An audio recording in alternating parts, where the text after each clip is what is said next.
necesaria de su historia. Las razones son múltiples, interdependientes y complejas. Sin embargo, para tener un panorama más claro de la situación y sus orígenes, debemos hacer un breve recorrido por el pasado.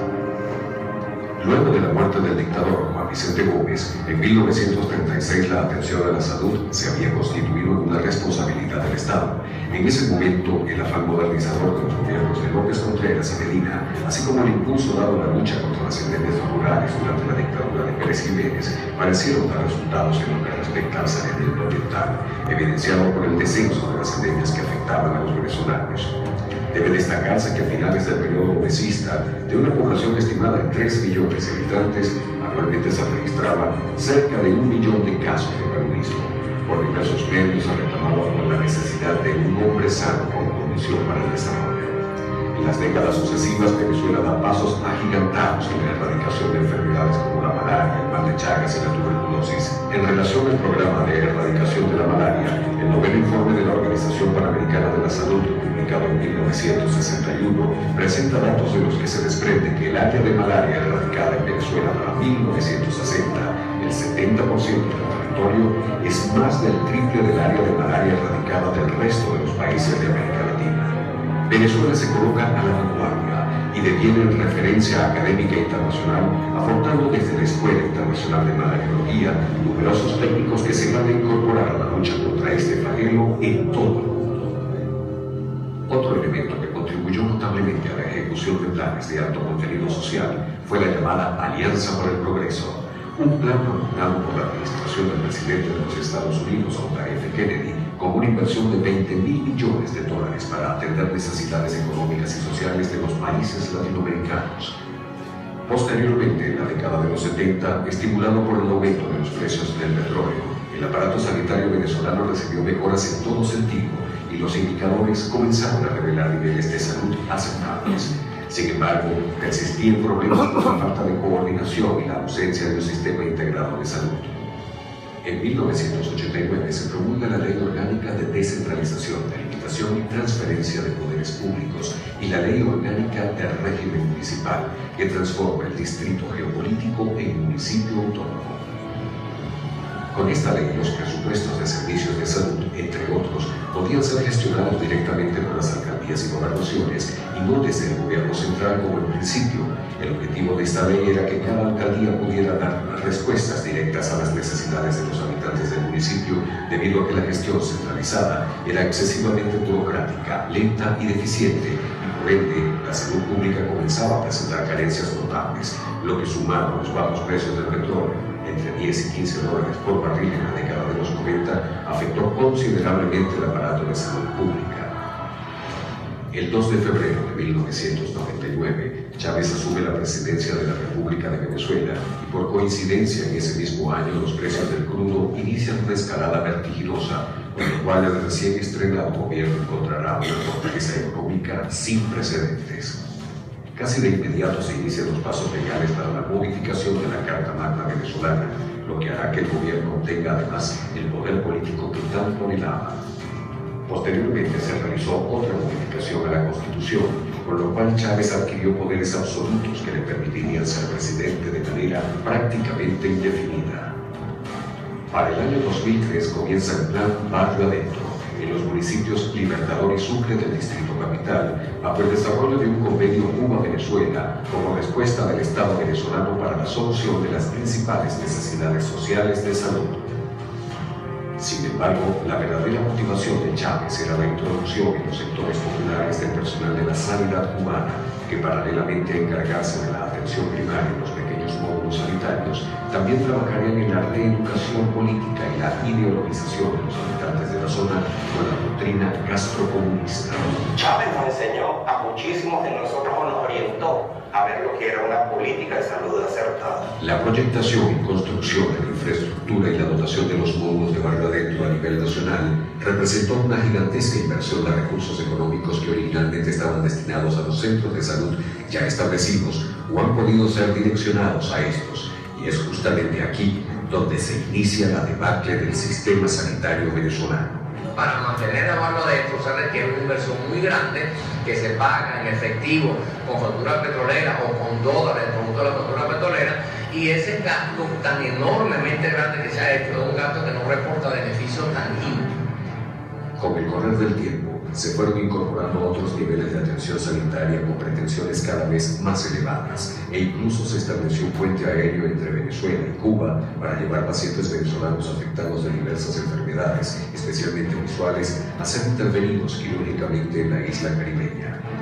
A lo largo de los últimos 16 años, el gobierno nacional ha implementado un modelo de Estado caracterizado por centralismo y estatismo, autoritarismo, partidización política e imposición ideológica y, sobre todo, corrupción a todo nivel, lo cual vulnera los principios fundamentales de la democracia establecidos en la Constitución y los más elementales derechos humanos, siendo el sector salud solo la punta del iceberg. Una profunda corrupción, la falta de un modelo, no existe un modelo de salud, no existe una coordinación en el sistema, que hay un paralelismo donde cada quien hace el negocio con lo que quiere una ministra de salud que admitió públicamente que había irregularidades en su gestión y no ha pasado nada. 15 ministros de salud casi 16 años, o sea, hemos tenido casi un ministro por año, yo creo que tenemos un desorden de que no hay una política real de saber cómo funcionan los hospitales, de planificar el crecimiento hospitalario, la atención hospitalaria, tu número de médicos, de enfermeras, de pacientes. El gobierno chavista abolió de facto la independencia presupuestaria obtenida por los municipios en el 1989 con la Ley de Descentralización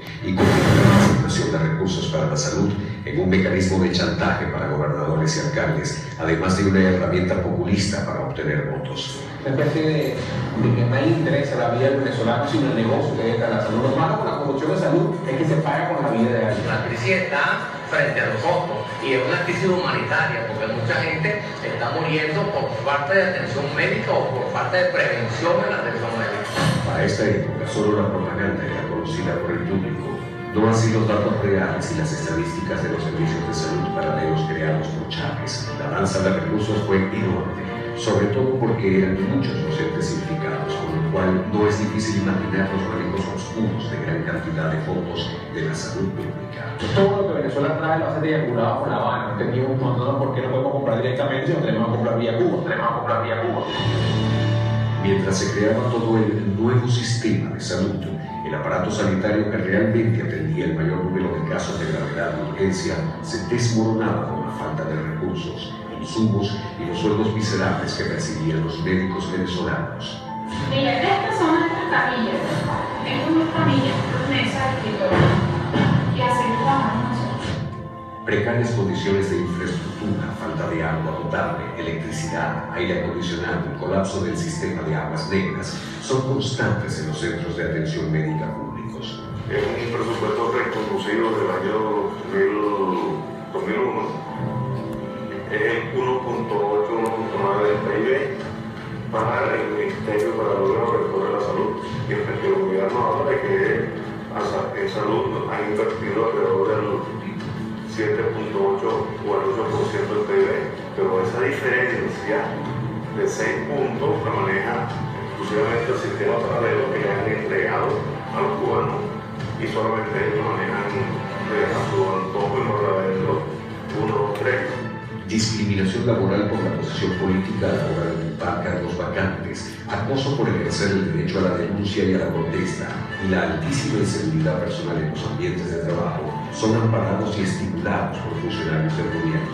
Y el Ministerio de Salud, que yo lo dejé en mi gestión en 120.000 personas en toda su nómina, hoy tiene casi 500.000.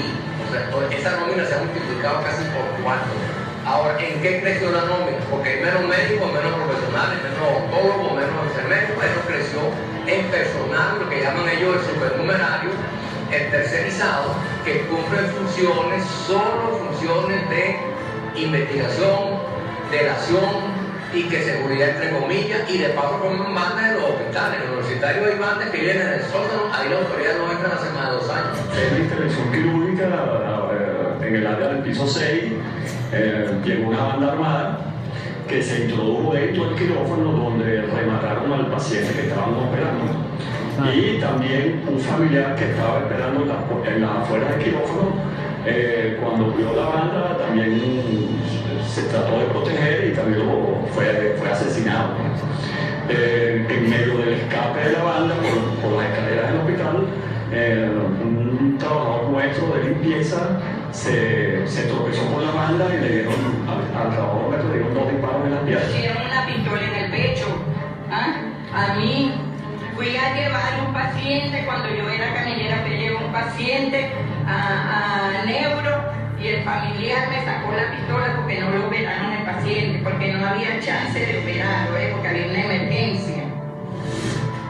Finalmente, el descenso de los precios del petróleo ha asestado el golpe mortal al sistema público de salud venezolano. Debido a la dependencia de las importaciones, a la baja entrada de divisas y a las trabas burocráticas para obtenerlas, en Venezuela hoy no se encuentran medicamentos ni siquiera para un simple resfriado. Los pacientes de diálisis, oncológicos y cardiopáticos, entre muchos otros, están condenados literalmente a morir. Mi hijo estaba enfermo desde hace muchos años. La última vez que fuimos a médico, que ya estaba hospitalizado porque ya no lograban quitarle los varios y eso, ya me dijeron que necesitaban una recuperación. En Venezuela no se ha hecho ninguna recuperación, ni a nivel de adultos, ni a nivel de no se ha hecho. Entonces, ¿qué pasa? Mi opción, tengo a mi familia aquí, es venirme aquí, que ya tenemos más o menos pues algo adelantado. Cuando yo llego aquí y lo ve la doctora, me dice también que vengo tarde. O sea, que ya debería haber venido antes, que ya más bien vengo tarde. Y que la manera de acelerar un poco el que él entrara en la lista para tener acceso al órgano, en la lista de donantes, era que el gobierno venezolano me diera a mí una carta donde dijeran que ellos allí en Venezuela no hacían un trasplante de corazón. ¿Cuál es nuestra sorpresa? Que cuando vamos a solicitar la carta, el gobierno nos niega la carta. Porque ellos dicen que ellos no pueden permitir que a nivel del exterior se conozca o se diga que en Venezuela no se hace un trasplante de corazón. De los convenios con Cuba y otras naciones caribeñas en materia de salud solo quedan las fotos y videos que la maquinaria propagandística del gobierno chavista usó para vender de los venezolanos y al mundo entero un mar de felicidad que hoy se llena con las lágrimas de los enfermos, sus familiares, médicos y enfermeras que son obligados a guardar silencio y a renunciar a cualquier tipo de protesta porque el régimen ha desencadenado una brutal represión ejercida por los cuerpos militares, policiales y bandas armadas por el mismo régimen. Mira, ellos se identifican como algunos como trabajadores de aquí, pero mayormente trae gente de la calle que se dedica pues, al amedrentamiento y esperar el bien entre los trabajadores, aquellos que de alguna manera luchan por su beneficio y que simplemente quieren hacer cumplir lo que por ley les corresponde. Desgraciadamente, el control sobre los medios de comunicación independiente y la complicidad de países que reciben los favores del gobierno de Maduro hacen extremadamente difícil que todo el desastre sanitario y la permanente violación de los derechos humanos sean conocidos por el mundo civilizado. Solo mediante el social network, las organizaciones humanitarias y grupos de ciudadanos en el exilio se está llevando la verdad de lo que ocurre en Venezuela al mundo entero. Problemas tan graves como la contaminación de las costas del estado Anzoátegui, sus suelos y el aire con coque, un derivado del proceso de mejoramiento de los crudos pesados, se mantienen en el más absoluto silencio, así como se pretende esconder las largas colas para comprar alimentos y la ausencia de medicinas de todo tipo, solo porque no se puede permitir que el mundo vea el rostro del fracaso que hoy exhibe la revolución chavista. El cinismo del gobierno llega a extremos que rayan en lo ridículo. Así, en la Expo Milano 2015 colocaron un pabellón para mostrar los avances del chavismo en materia agroalimentaria y con una evaluación muy dudosa, la FAO le otorgará un reconocimiento a Nicolás Maduro por sus logros en la lucha contra el hambre en Venezuela. Todo esto ocurre en este momento cuando el hambre se ha adueñado de todos los rincones del país. Si sumamos esto a un creciente déficit de energía eléctrica que obliga a ciudades enteras a permanecer a oscuras por largas horas y hasta días enteros, la falta de agua potable y la inseguridad personal, podemos entender con facilidad que la salud, tanto física como mental del venezolano, se está deteriorando de un modo acelerado y constante y no existe un sistema de sanidad público o privado que pueda afrontar lo que está sucediendo y lo que está por venir. Una de las consecuencias más notorias de toda esta problemática es el aumento exponencial del movimiento migratorio a países que históricamente han estado vinculados con Venezuela, como el caso de España, Italia y Estados Unidos. Millones de almas huyen de un país con una guerra no declarada, dejando vidas enteras, trabajos, seres queridos y hasta propiedades en su lucha desesperada por encontrar mejores condiciones de vida. pero siempre con la esperanza de que esta pesadilla acabe y algún día poder regresar a suelo patrio. Sin embargo, ni los que se quedan ni los que se van al exilio pueden hacer mucho sin la ayuda de la comunidad internacional y sus instituciones democráticas.